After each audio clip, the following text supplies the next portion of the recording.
ఆడబిడ్డ నిధి కింద వీళ్ళేదో 1500 ఇస్తారనేసి చెప్పారు కదా! అది ఇవ్వాలంటే రాష్ట్రాన్ని అమ్మేయాలి అనేసి అచ్చెన్నాయుడు గారు మాట్లాడుతున్నారు. మరి దీన్ని ఏ విధంగా చూడొచ్చంటారు? ఇంకేం చేస్తారు? అమ్మటానికే. ఇప్పుడేందంటే ఆల్రెడీ పథకాలని చెప్పేసి తల్లికి వందనం అని చెప్పేసి 1300 ఒక్కొక్క తల్లుల ఖాతాలో వేశారు, ఒక్కొక్కరికి వేయలేదు. దానికి సగం అప్పు తీసుకొచ్చామని చెప్పారు. మిగతాది ఆడబిడ్డల్ని నమ్మించి నమ్మబలికి ఓట్లు వేయించుకున్నారు.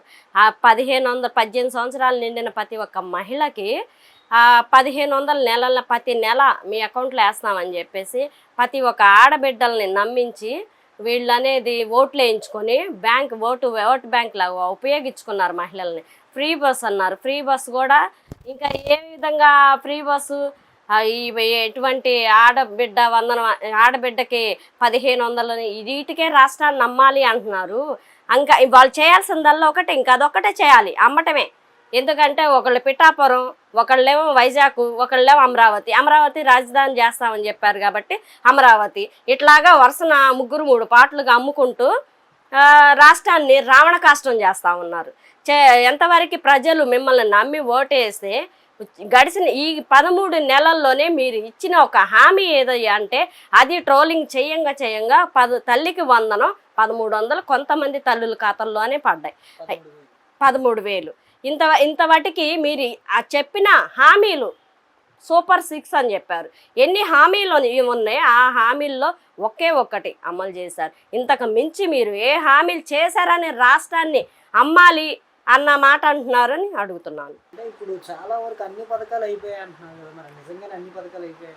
అన్ని పథకాలు అయ్యాయా లేదా అనేది వాళ్ళు మేనిఫెస్టో తీయాలి. వాళ్ళు మేనిఫెస్టో తీస్తే ఎన్ని పథకాలు వదిలాడు, ఎన్ని చేశాడు, రైతులకి ఎంతవరకు రైతు భరోసా అని చెప్పారు, రైతులకి ఇచ్చారా, మరి నిరుద్యోగులు అన్నారు, ఉద్యోగాలు అన్నారు.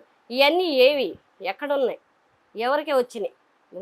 ఒకటి గత ప్రభుత్వంలో 5 ఏళ్లలో జగన్మోహన్ రెడ్డి గారు చేసినటువంటి వాలంటరీ వ్యవస్థ కొత్తగానే తీసుకొచ్చారు. వాళ్ళకి శాలరీస్ ఇచ్చారు.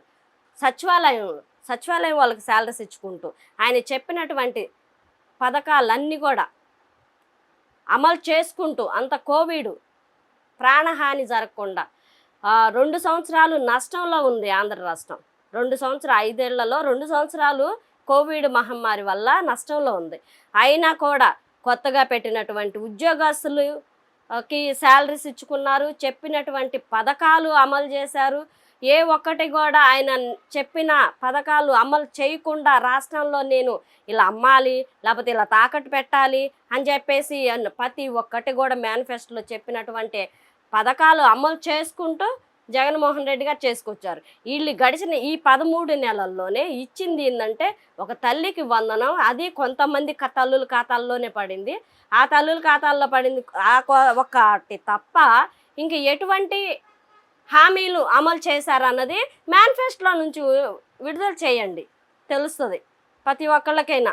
మీరు ఎంతవరకు చెప్పిన హామీలు నెరవేర్చారా అన్నది చూసుకున్నాం.